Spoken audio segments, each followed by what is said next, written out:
Olá, neurocomunidade. Bom dia, boa tarde, boa noite. Esse vídeo vai ficar gravado, então você pode estar assistindo no outro horário. Mas hoje, 9 de abril de 2023, né, a festa comemorada e a Páscoa, nós estamos iniciando o nosso primeiro webinar da neurocomunidade com o tema neuropsicopedagogia. O que é? Então, está sendo um grande prazer poder fazer essa troca com vocês.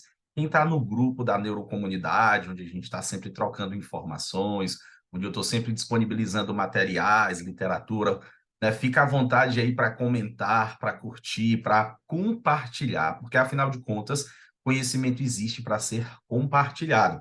Eu me chamo Douglas Menezes, sou neuropsicopedagogo, docente e pesquisador da área de neurociência educacional, sou um homem de pele branca, cabelo e barba pretos, estou vestindo uma camisa azul, utilizando um óculos com a armação azul.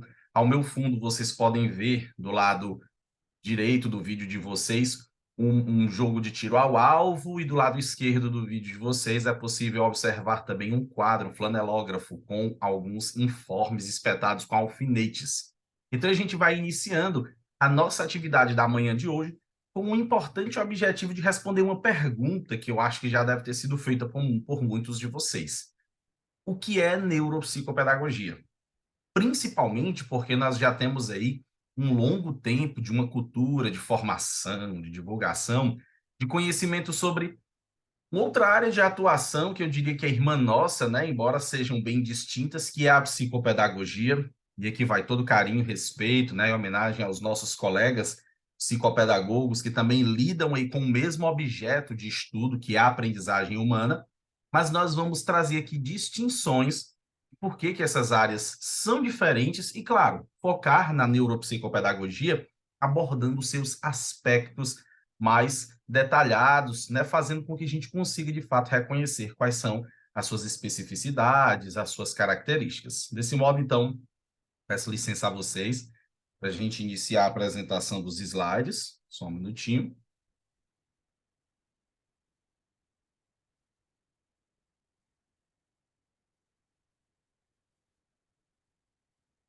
Então, apresentando aí minha tela para vocês, nós estamos iniciando, então, com o nosso primeiro webinar, Neuropsicopedagogia, o que é?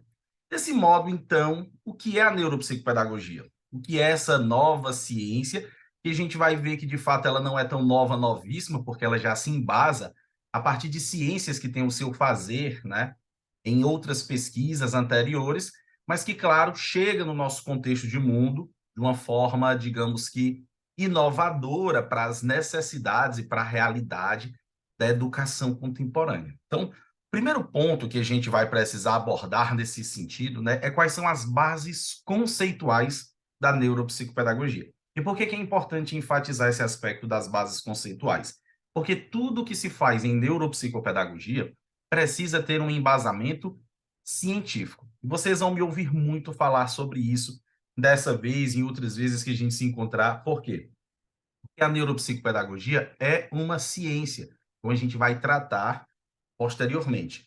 Então, aspectos mais subjetivos ou aspectos que não tenham uma possibilidade de serem objetivados, de serem esclarecidos por meio da linguagem da ciência, podem servir bem a outras áreas. Mas, no nosso caso, quando a gente fala de neuropsicopedagogia, a gente está falando de uma ciência.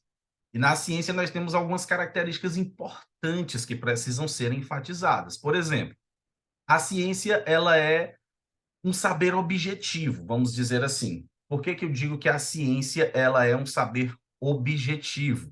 Porque não cabe dentro do fazer científico as opiniões pessoais dos pesquisadores.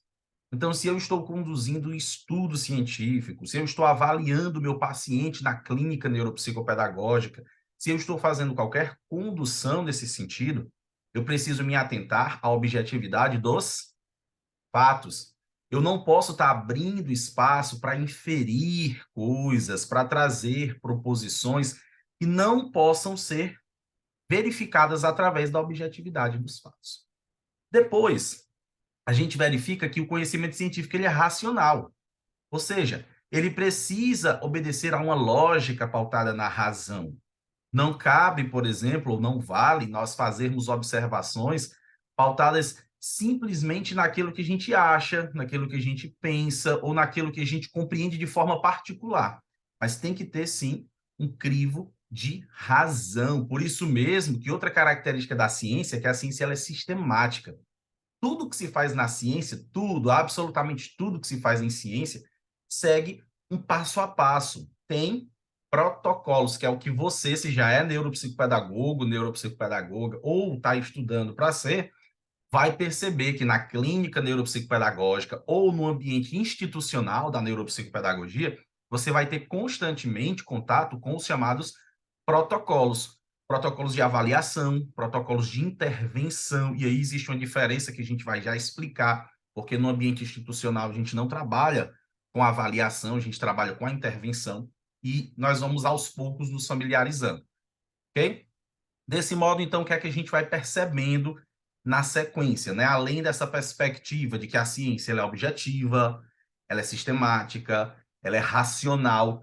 Outro aspecto importante é que a ciência precisa ser o quê? Verificável. Verificável no seguinte sentido: tudo que é produzido em matéria de ciência precisa ser verificado a qualquer tempo. Então, se eu estou conduzindo uma abordagem aqui com o paciente e, consequentemente, eu tenho dados naquele momento, aqueles dados devem e podem ser verificados a qualquer outro momento.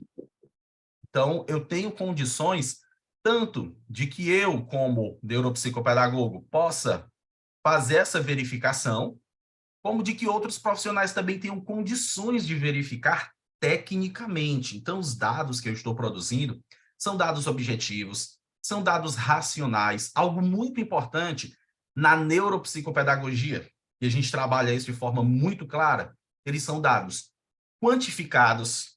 Então, claro que existem aspectos que têm uma avaliação qualitativa, nós na neuropsicopedagogia vamos utilizar muitos instrumentos que têm uma avaliação qualitativa, mas no final das contas, o nosso feedback, né, o nosso laudo técnico, os nossos pressupostos, nas nossas hipóteses diagnósticas, melhor dizendo, a partir daquele trabalho de avaliação, posteriormente de intervenção, eles precisam ser quantificados, para que a gente consiga dar uma devolutiva exata, uma devolutiva técnica, uma devolutiva segura daquilo que está acontecendo. Então, quando o neuropsicopedagogo, quando a neuropsicopedagoga vai oferecer os seus serviços de forma muito clara, isso tem que ficar extremamente claro, extremamente perceptível de que tudo aquilo que a gente está produzindo enquanto uma perspectiva de avaliação da aprendizagem, de intervenção da aprendizagem daquele sujeito, daquele indivíduo, precisa ter marcadores claros, até para que eu saiba mensurar de onde eu parti, onde eu quero chegar e onde eu estou chegando.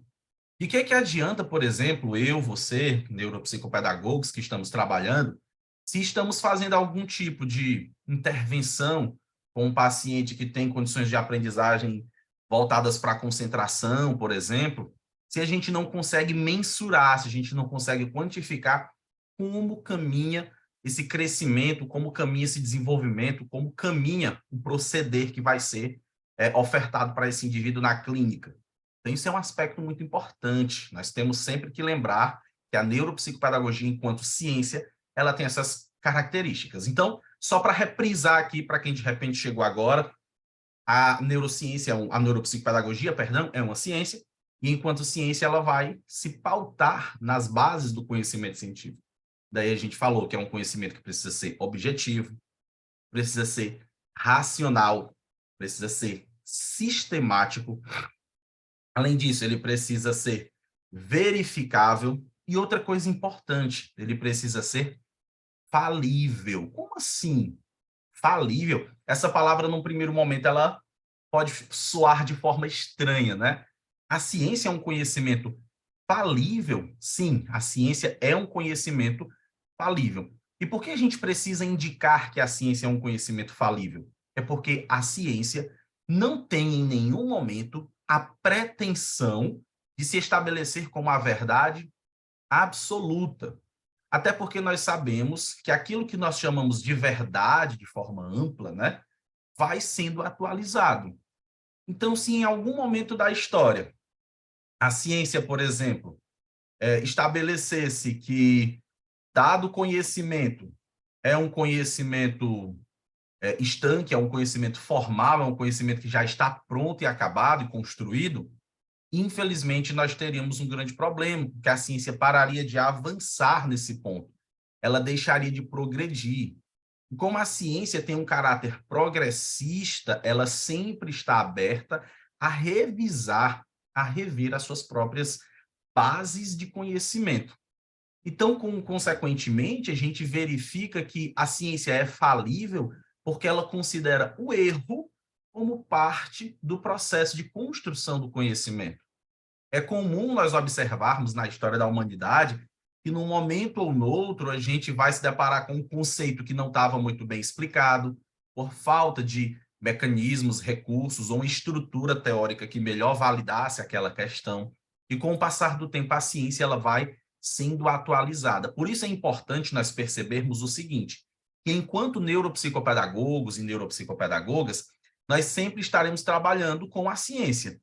E em trabalhando com a ciência, nós precisamos observar algo muito importante, que nós vamos ter que lidar no nosso ambiente de trabalho, na nossa vivência de trabalho, com aspectos da ciência, com aspectos objetivos da ciência. Então, todas as vezes que eu lançar mão de um protocolo, que eu lançar mão de um instrumento de avaliação, que eu lançar mão de um instrumento de intervenção, eu tenho que ter segurança suficiente para entender o seguinte: aquele instrumento ele tem validação com base em pesquisas sérias, em uma revisão por pares pela comunidade científica, sobretudo pela comunidade de neuropsicopedagogos, e, consequentemente, eu posso aí sim lidar com esse instrumento. Embora nós saibamos que a neuropsicopedagogia ela é uma ciência recente com essa conformação, e nós vamos falar mais sobre isso. Mas se tem uma pergunta que as pessoas frequentemente fazem, é essa daqui. Neuropsicopedagogia ou psicopedagogia? O que é que eu faço primeiro? E aí eu posso dizer para vocês que nesse campo aí eu já ouvi muita coisa. Eu ouvi algumas pessoas dizerem que a psicopedagogia é um pré-requisito para você fazer neuropsicopedagogia. Né? Uma vez uma aluna chegou e perguntou, professor, é verdade que para cursar neuropsicopedagogia eu tenho que primeiro fazer psicopedagogia, então eu tenho que primeiro, de fato, fazer a especialização em psicopedagogia para depois fazer a especialização em neuropsicopedagogia? E não, não é verdade. São áreas diferentes, são campos de atuação bem distintos, né? Outra coisa que se fala muito, né, é que a neuropsicopedagogia é a psicopedagogia com acréscimo da neurociência. Não, não é somente isso, né? Embora possa parecer, quando a gente observa assim as palavras, e eu acho que as palavras, a sonoridade das palavras é o que basicamente vai provocar essa confusão em algumas pessoas. Mas, nesse momento, é importante a gente fazer essa distinção.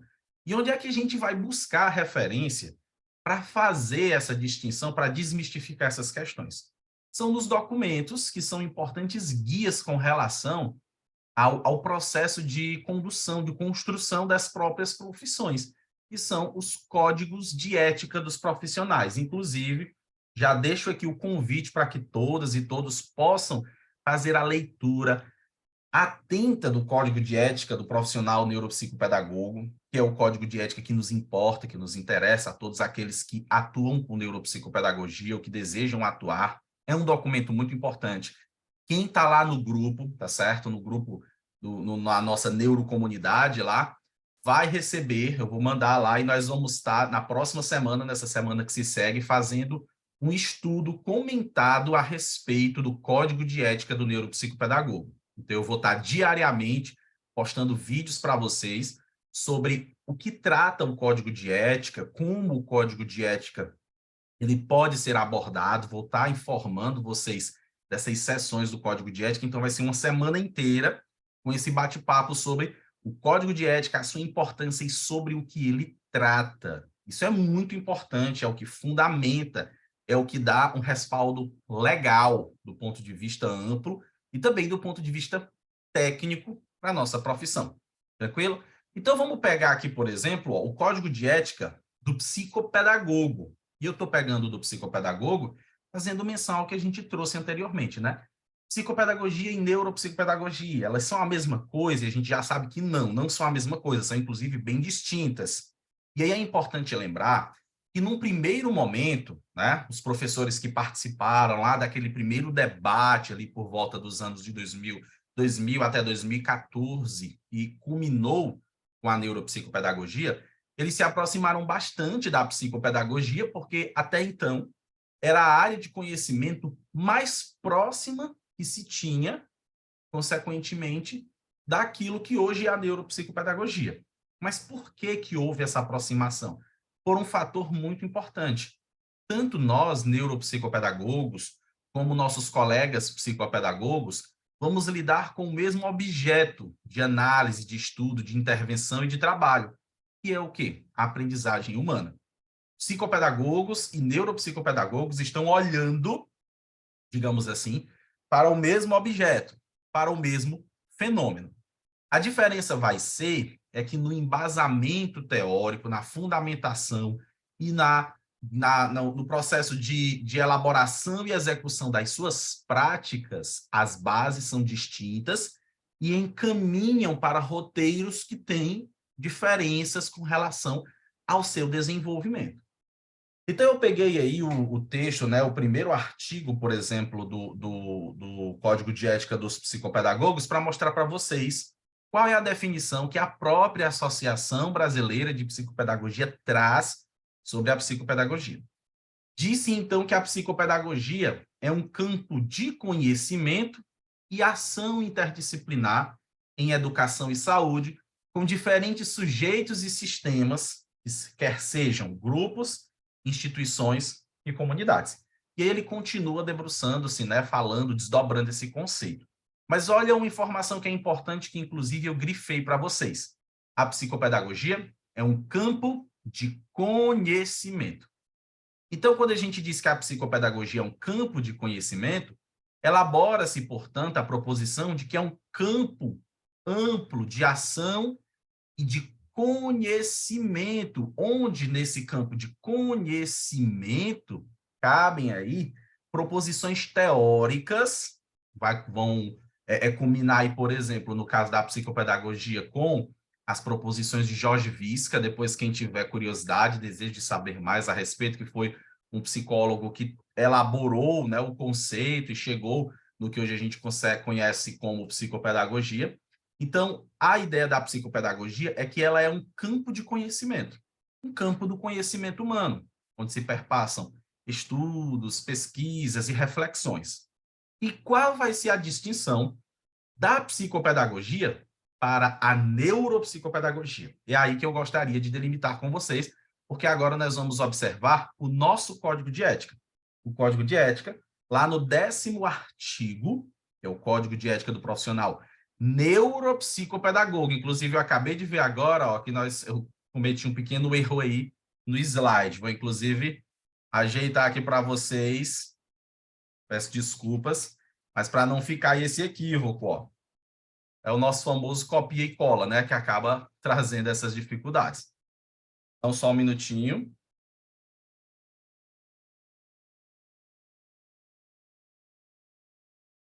Pronto. Então, a gente tem aí o profissional ou melhor dizendo, a neuropsicopedagogia, a definição geral, a definição MOR de neuropsicopedagogia. A neuropsicopedagogia sendo uma ciência transdisciplinar. Olha a diferença. Nós não estamos dizendo que a neuropsicopedagogia é um campo do conhecimento. E não tem nenhum problema se fosse. No caso, não é, certo?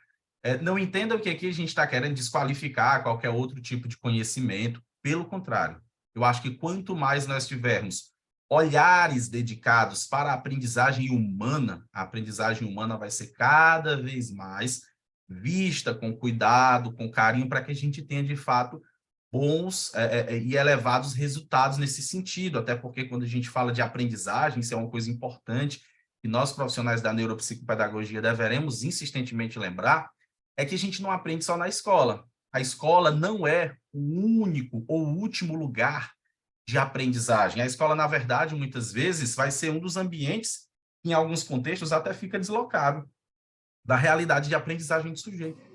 A gente aprende de diferentes formas, a gente aprende por meio de diferentes experiências, e aprender é algo que é implícito ao nosso cérebro. Aprender é algo que faz parte da vida, aprender é algo que está no nosso DNA, está na nossa expressão de vida. Uma das coisas que a neurociência nos informa, e que realmente é bem clara, é que uma das poucas coisas que o cérebro humano consegue parar de fazer, que o cérebro não consegue deixar de fazer, é aprender. Agora, é claro que quando a gente olha, por exemplo, para os ambientes de aprendizagem institucionalizados, certo? A gente verifica, então, que esses ambientes, eles trazem a ideia da aprendizagem dentro de uma proposição curricular. Bom dia aí a todos e a todas, minha querida amiga Elizabeth Sadioro, que está entrando aí, professora Elizabeth, que também é uma pesquisadora das neurociências, da neurolinguística. Um abraço a todos e a todas. Deixa eu dar uma pausa aqui para dar uma olhadinha para quem... Alessandra, minha querida Alessandra, Caroline, Bia, um abraço para vocês. E lembrando aqui, como eu falei agora há pouco, que quem já está, por exemplo, na nossa neurocomunidade, né, que está lá participando, que está lá vendo o que eu estou postando diariamente, a partir dessa semana que se inicia, a partir de amanhã, segunda-feira, né, nós estamos falando do dia 9, dia da Páscoa, festa comemorada aí tanto por cristãos como por judeus, diversas religiões comemoram. Nós estaremos, a partir do dia 10, fazendo um estudo do Código de Ética do Neuropsicopedagogo a partir de segunda-feira. Então, de segunda até sexta-feira, da próxima semana, aí, dessa semana que está iniciando, a gente vai ter esse trabalho, eu vou estar lá colocando vídeos, materiais para vocês, para a gente debater a respeito do Código de Ética, já que o Código de Ética é este instrumento que norteia, que fundamenta, que oficializa a prática do neuropsicopedagogo. E aí, como eu estava distinguindo anteriormente, a gente falou da psicopedagogia, dos nossos queridos colegas da psicopedagogia, tá certo? Que são também profissionais que vão lidar com a aprendizagem humana, mas dentro de uma perspectiva, através de uma fundamentação teórica, e a psicopedagogia se entende como campo do conhecimento. Eu estava estabelecendo justamente essa diferença, que a neuropsicopedagogia, ela não é um campo de estudo, ela não é uma área do conhecimento, ela não é uma área de pesquisa, não. Ela é uma ciência. E quando nós estabelecemos que a neuropsicopedagogia, não nós exatamente, mas quando a comunidade, né, de estudiosos da neurociência voltada para a educação estabelece que a neuropsicopedagogia é uma ciência, isso daí já deixa muito claro a respeito do seu papel enquanto ciência. Porque eu vou repetir aquilo que eu disse anteriormente. Uma ciência, ela tem caráter objetivo, racional, sistemático, tem um caráter geral, ou seja, ela deve servir a todos os indivíduos, ela tem que ser verificável e falível, ou seja, conta com um erro dentro do processo de construção do conhecimento, construção da abordagem que ali se faz. Então, nós estamos falando de uma ciência. Só que, no nosso caso, é uma ciência transdisciplinar.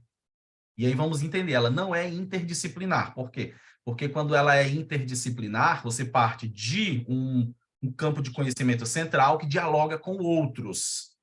No nosso caso, não. Nós temos a neuropsicopedagogia como uma ciência transdisciplinar, em que ela é composta por diferentes áreas de conhecimento de outras ciências, mas que se intercalam, que se perpassam simultaneamente.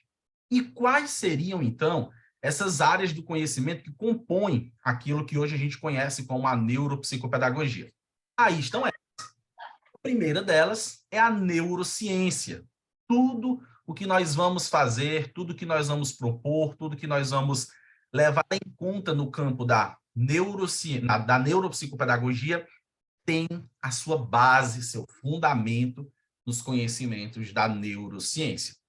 Então, se eu estou propondo algum tipo de avaliação, um instrumento, uma intervenção, se eu estou elaborando um laudo técnico, porque sim, neuropsicopedagogos não dão diagnósticos, mas elaboram laudos técnicos que vão justamente ajudar outros profissionais, inclusive na composição, para que o profissional médico possa fazer um diagnóstico mais acertado. Então, nós temos, sim, essa responsabilidade da elaboração de laudos técnicos, inclusive esses laudos técnicos amparados pela literatura oficial que reforça aspectos importantes do conhecimento da neurociência, certo? Então, a neurociência é o nosso conhecimento base, é o nosso alicerce. Por isso que é muito, muito, muito importante que todo neuropsicopedagogo e toda neuropsicopedagoga tenha uma formação básica em neurociência.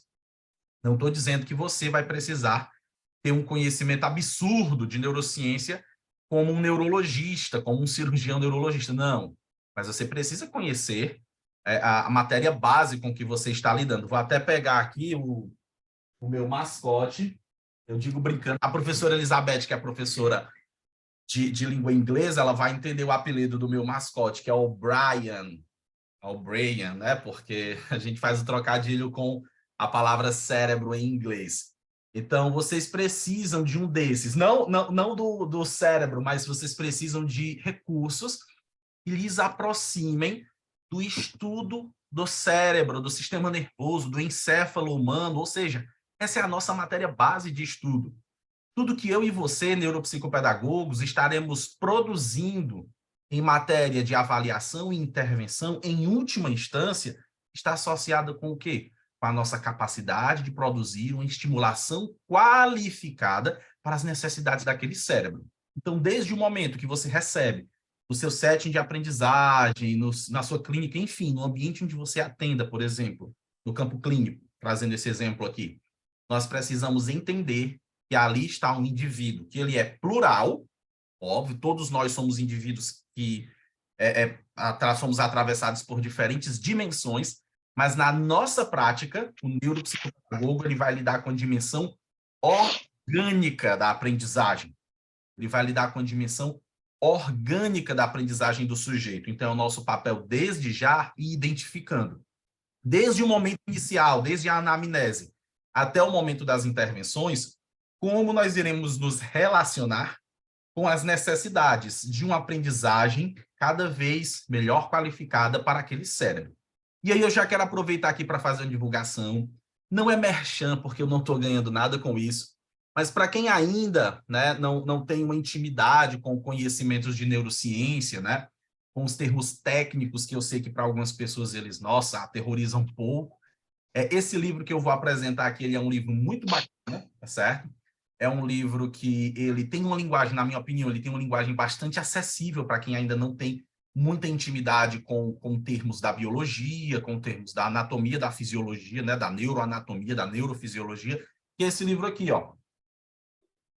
Neurociência e Educação de Consciência e Guerra, Como o Cérebro Aprende. É um livro muito bacana, é um livro genial, é um livro que também tem um valor acessível, isso é importante, né?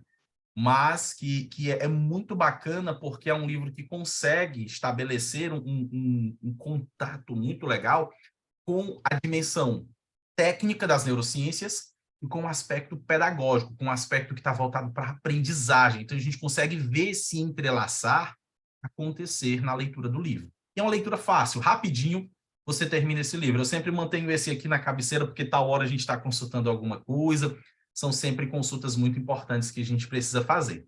Então, primeiro ponto da transdisciplinaridade da neuropsicopedagogia. Nós somos uma ciência que tem por base a neurociência. E aí nós trazemos um recorte da neurociência, que é o que a gente chama de neurociência educacional, ou neurociência aplicada à educação, ou alguns usam até o termo neuroeducação, que seria basicamente o quê? Entender as aplicações dos conhecimentos da neurociência para as necessidades de aprendizagem dos indivíduos. Então, hoje, existem muitos aspectos da aprendizagem humana que foram desmistificados, que foram melhor entendidos, que agora são melhor qualificados com os conhecimentos da neurociência. Por exemplo, durante algum tempo acreditava-se que a estimulação de uma criança, né, estimulação precoce, ela era alguma coisa positiva. Então, quanto mais estímulos você projetasse, quanto mais estímulos você inserisse, quanto mais estímulos você ofertasse para uma criança pequena, né, você teria ali uma criança ali entre, sei lá, seus 2, 3, 4 anos de idade, você teria uma melhor resposta desse cérebro. E hoje a gente sabe que não funciona assim. Muitas vezes, essa onda de estimulações pode, na verdade, criar fatores de estresse sensorial para esse cérebro, porque todas essas informações são recebidas pelo corpo via sentidos.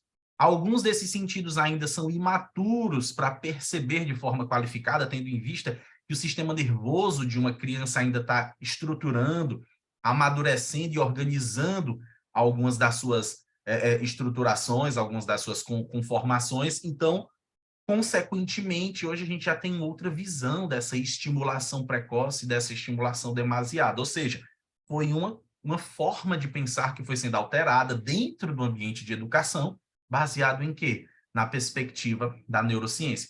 É tanto que muito se fala hoje sobre a gente ter cuidado em ambientes de aprendizagem com estimulação excessiva. Eu sei que muitas vezes as professoras têm todo aquele carinho, toda aquela dedicação de, né, planejar, de enfeitar as suas salas de aula, e claro, que isso continue acontecendo de forma cada vez mais inteligente, de forma cada vez mais orientada, porque nós também temos, através desses conhecimentos da neurociência, de pensar como é que aquele ambiente ele pode ser um ambiente ubíquo, um ambiente que, ao mesmo tempo que está ali presente no aspecto, né, de decoração, de ambientação, mas que é funcional para a aprendizagem daquele sujeito. Eu sei que não é o tema, estou só apenas socializando aqui para a gente entender como a neurociência nos serve bem à educação, e é um conhecimento que, de fato, traz muitas promessas nesse sentido e traz muitas responsabilidades, então isso é um fator importante. Outro aspecto muito importante é que, além da neurociência, um outro conhecimento que vai estar formando a neuropsicopedagogia é a psicologia cognitiva, já que a cognição é entendida como o conjunto dos processos, o conjunto dos procedimentos, né, que acontecem na mente humana, e no nosso caso, mais especificamente no cérebro humano, para que a gente consiga, então, consolidar as aprendizagens. Por isso que alguns instrumentos que nós vamos utilizar, por exemplo, eles têm uma forte base dentro da psicologia cognitiva. E, claro, dentro da pedagogia, a gente vai pegar, já que a pedagogia também é um campo muito grande, muito amplo, muito vasto, nós vamos observar dentro da pedagogia os aspectos da aprendizagem ou daquele binômio conhecido ensino-aprendizagem, já que a gente entende que existe uma forte relação entre esses dois fenômenos. Então, da união desses três fatores, como diria no passado, não sei se alguém aqui assistiu o Capitão Planeta, né, que ele diria da união dos seus poderes, a gente diz brincando da união desses três fatores, dessa interseção, a gente tem a neuropsicopedagogia. E aí é importante entender porque tudo que nós fizermos, e eu repito isso com muita ênfase, tudo que fizer parte da nossa prática como neuropsicopedagogos está pautado, está embasado na dimensão teórica dessas três áreas do conhecimento. Sempre tendo como base o quê? A neurociência. Neurociência é a nossa ciência de base. A gente não foge dela, a gente não sai dela em nenhum momento da atuação como neuropsicopedagogos. E aí, repetindo aquilo que eu disse no início, a nossa atuação, ela não guarda um caráter amplamente subjetivo, as nossas devolutivas, elas não são subjetivas, pelo contrário, elas precisam ser devolutivas objetivas, quando possível, elas devem ser verificáveis por meio de quantificação. Então, tudo isso precisa estar, né, está fazendo parte da prática do neuropsicopedagogo e, consequentemente, é algo que precisa ser observado, precisa ser verificado de uma forma muito clara, muito lógica e, claro, passa por um processo de formação do neuropsicopedagogo. Porque muitas vezes, quando o neuropsicopedagogo sai da formação inicial, que é na pós-graduação, isso é importante lembrar, porque como você pode se tornar neuropsicopedagogo hoje? Só um minutinho.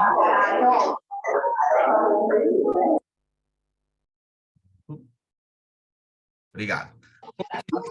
Na neuropsicopedagogo hoje, atualmente, o que é que a gente pode fazer para se tornar neuropsicopedagogo? Hoje a gente sabe que a formação básica do neuropsicopedagogo é através de um curso de pós-graduação lato sensu, certo? Um curso de especialização, como a gente chama. Consequentemente, dentro desse curso de especialização, a partir do momento que você termina, se esse curso é um curso de especialização que é reconhecido pelo Ministério da Educação do Brasil, esse é um aspecto importante.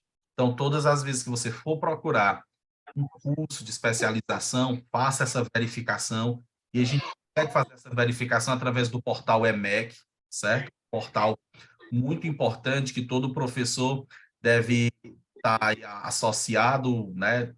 Ter esse conceito, ter esse acesso a essa importante ferramenta, porque é lá que a gente tem as informações de fato legais da instituição.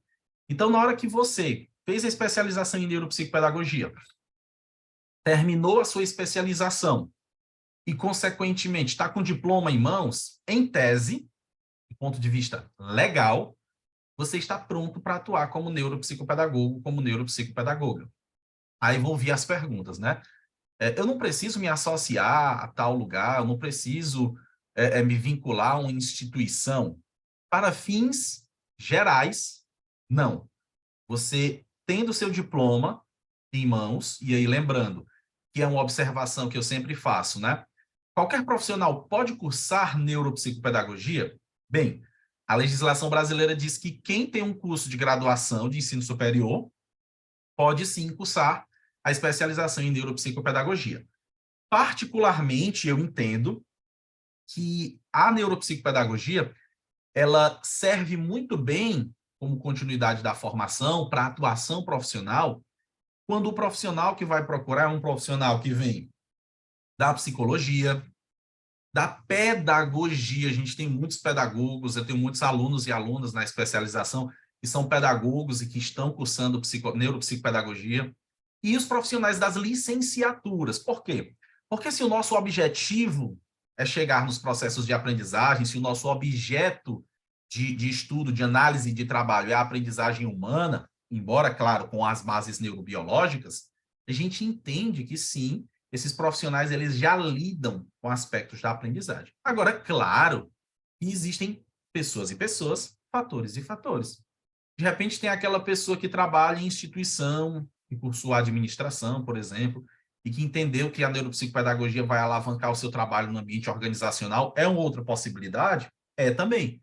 Então, é preciso observar caso a caso, mas, de uma maneira geral, os profissionais da pedagogia, da psicologia e das licenciaturas, como é o meu caso, eu sou licenciado em Ciências Biológicas, é a minha formação primeira, né?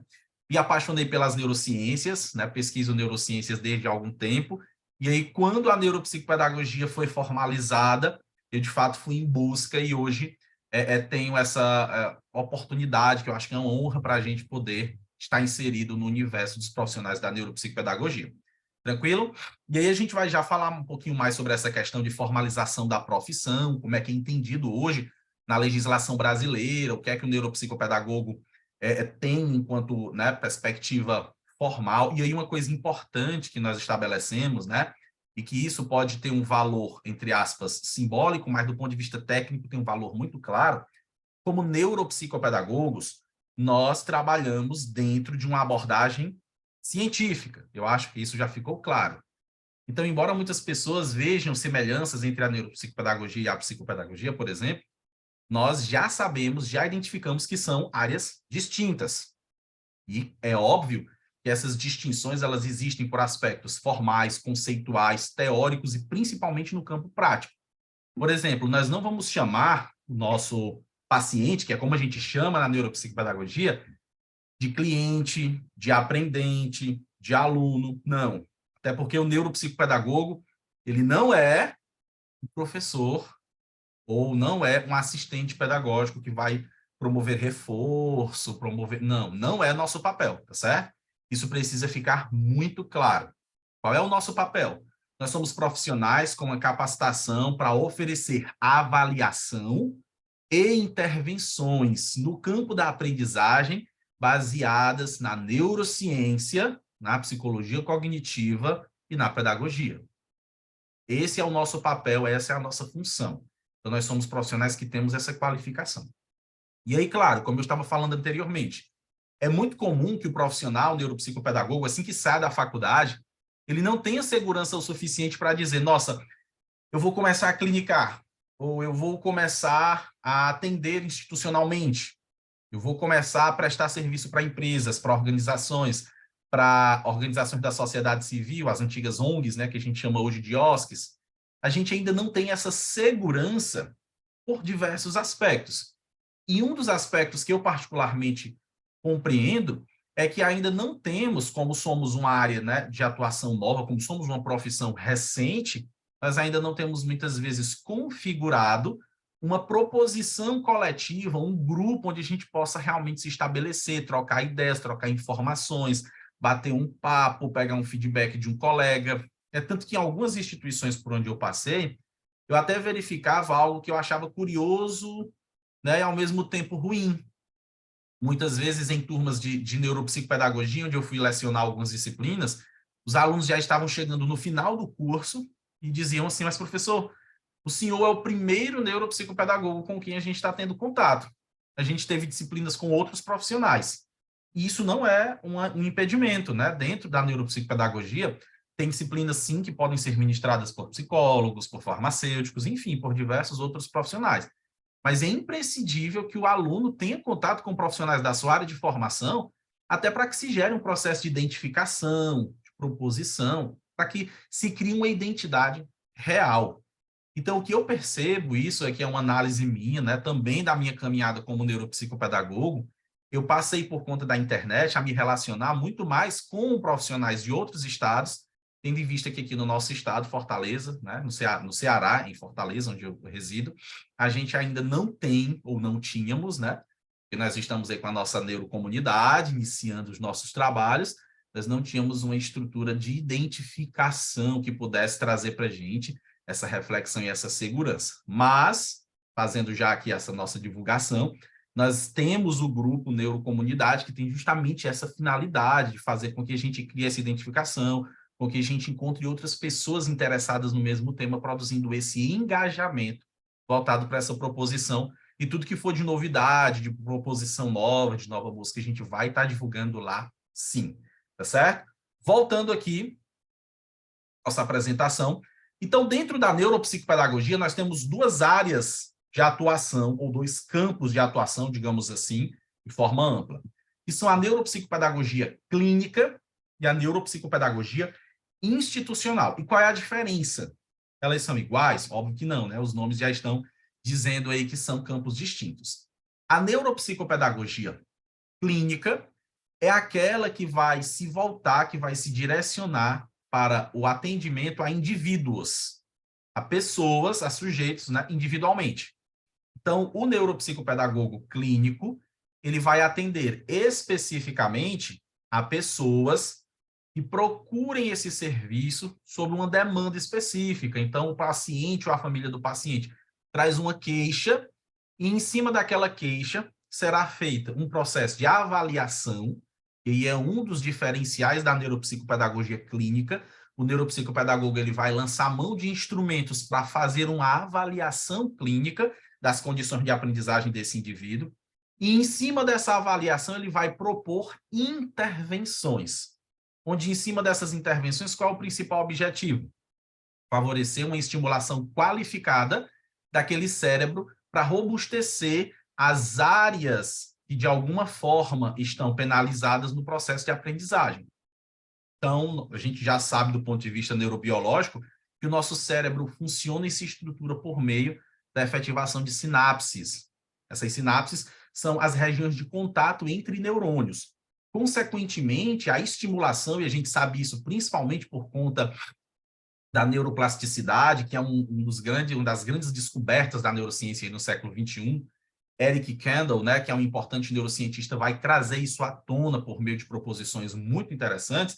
Então, se sabe que a nossa capacidade de evocar memórias, de consolidar aprendizados, ela tem uma relação muito próxima com essa plasticidade dos neurônios. E hoje a gente sabe que nós, neuropsicopedagogos, temos técnicas, temos o poder, temos o conhecimento para fazer isso com os cérebros. Eu digo brincando que a gente, é uma brincadeira, é claro, que a gente saiu na frente de alguns outros profissionais, né, dos nossos colegas que trabalham na parte cirúrgica, né, porque a gente vai mexer com o cérebro das pessoas, a gente vai produzir mudanças reais que podem ser, inclusive, verificadas por meio de exames, né, diagnóstico por imagem no cérebro humano, sem precisar abrir a cabeça de ninguém. O que a gente vai fazer é produzir intervenções qualificadas. Isso no campo clínico e no campo institucional. E aí, no campo institucional, é importante lembrar que eu vou pensar sempre em intervenções. No campo institucional, eu não faço avaliações. Por quê? Porque a avaliação é voltada para o sujeito, para um indivíduo. Agora, no campo institucional, eu vou ter uma queixa.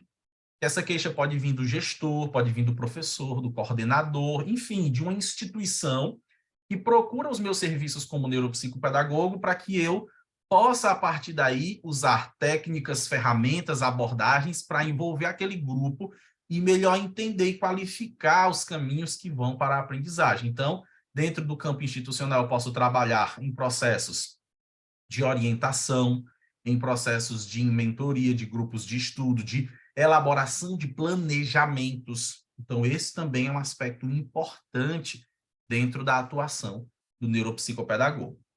E ainda existe uma terceira via, que é um aspecto da profissão em si, que o neuropsicopedagogo, ele pode e deve buscar a orientação de um neuropsicopedagogo mais experiente, para que a partir daí ele também tenha um feedback qualificado a respeito da sua prática profissional, tanto na clínica como institucional, que é o que a gente chama de supervisão ou mentoria, o termo que vocês acharem melhor. Então, é esse processo de um profissional se reportar ao outro que tenha mais experiência, que tenha melhores condições de fazer esse feedback, para que a sua prática profissional esteja em constante avaliação interna e externa. Tranquilo?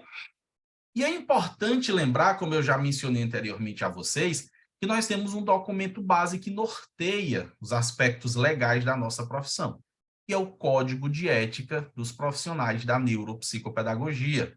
Lembrando que no Brasil, nós temos hoje uma instituição que representa a nossa profissão, que aqui está aqui, ó, e a Sociedade Brasileira de Neuropsicopedagogia, a nossa querida SBNPP. E aí deixa eu voltar num tema que a gente comentou antes.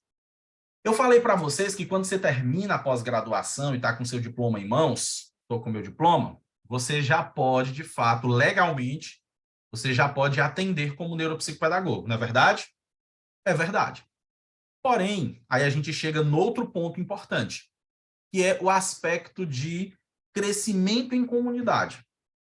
Eu, por exemplo, Douglas, sou neuropsicopedagogo e sou associado, sou filiado à SBNPP.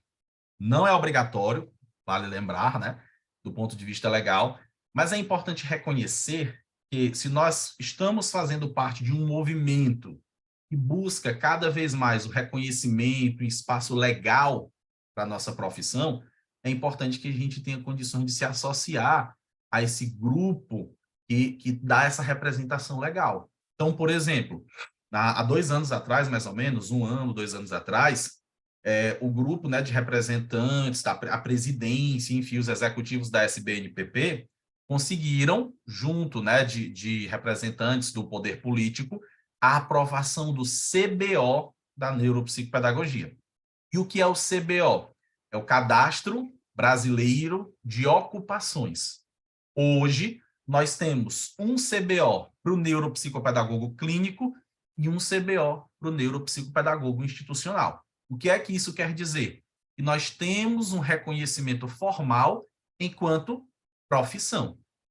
É importante também lembrar que a SBNPP ela não é um conselho, porque o conselho ele tem um outro direcionamento legal. O conselho ele vai fazer aquele reconhecimento formal da profissão e vai fiscalizar a prática profissional, como a gente tem em outras profissões. Por exemplo, no caso dos médicos, existe o conselho de medicina. Então, o médico, para exercer a medicina, precisa estar vinculado àquele conselho e ele vai receber um número de registro. No nosso caso, neuropsicopedagogos, não há essa obrigatoriedade de nós estarmos filiados à sociedade. Mas eu particularmente acho e transmito sempre isso por onde eu passo. Não estou fazendo lobby, não estou ganhando nada da SBNPP, mas acho que por uma questão de compromisso profissional, entender que o fato de nós estarmos filiados a uma organização que luta pelos nossos direitos dá cada vez mais força e, consequentemente, qualifica cada vez mais a nossa profissão.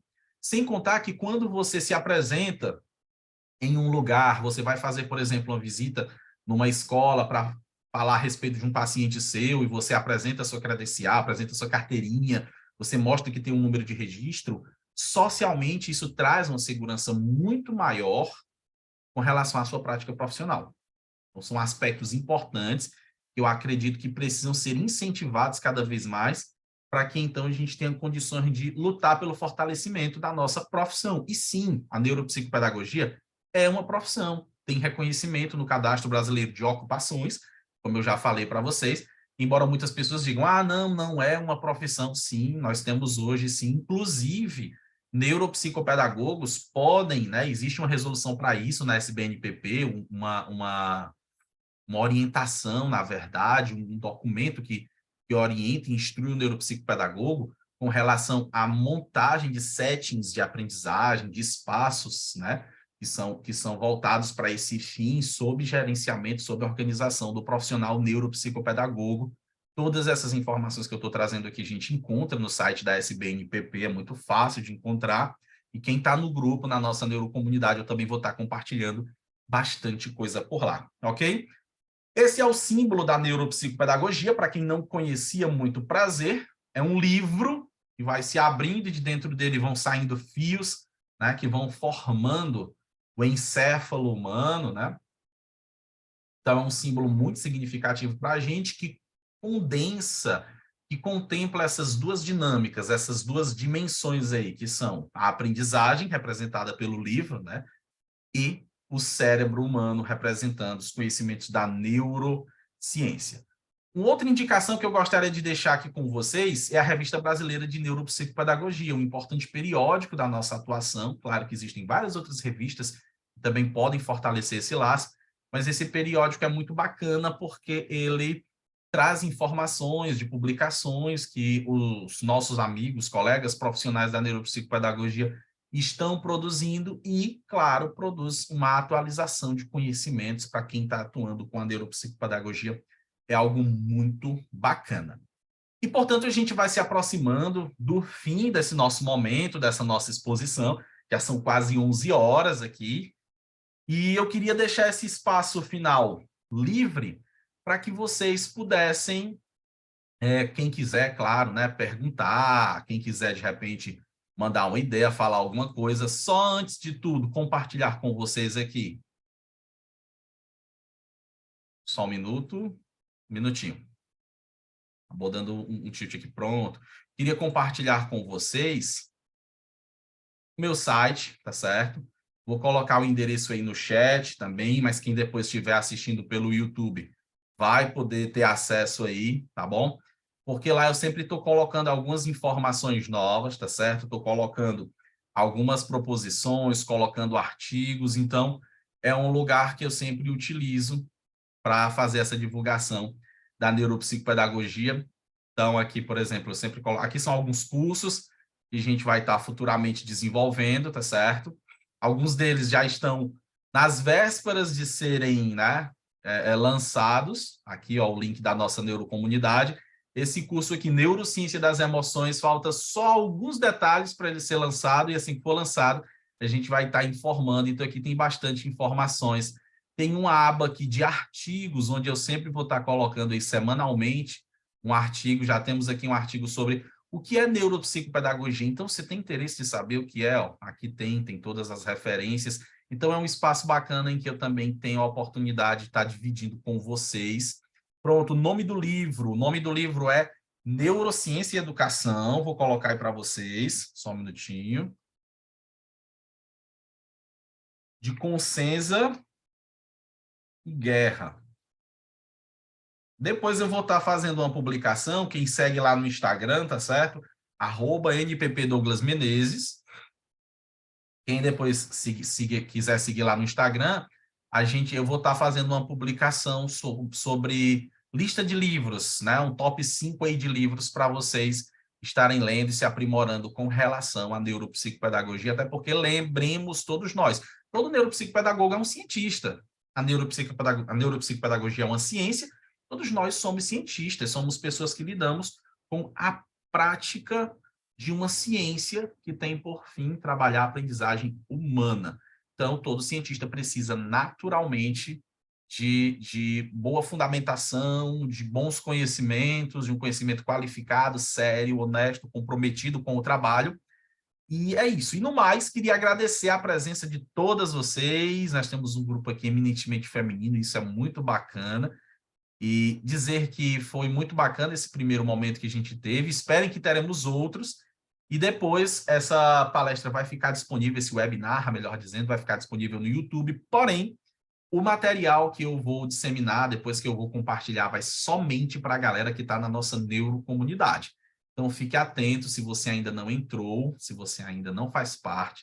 É totalmente gratuito, é um ambiente para a gente, de fato, criar essa motivação e essa identificação com a neuropsicopedagogia e cada vez mais estarmos debatendo. Lembrando que essa semana é a nossa semana voltada para o Código de Ética, onde a gente vai estar trabalhando todos os aspectos do Código de Ética do neuropsicopedagogo, ok? No mais, um forte abraço, feliz Páscoa aí para todo mundo, como a gente diz em hebraico, né? Hag Pesach Sameach, é uma outra proposição também, até de fazer esse intercâmbio cultural. Um abraço a todos e a todas, até uma próxima oportunidade, e lembrem-se, o conhecimento existe para ser compartilhado. Até mais!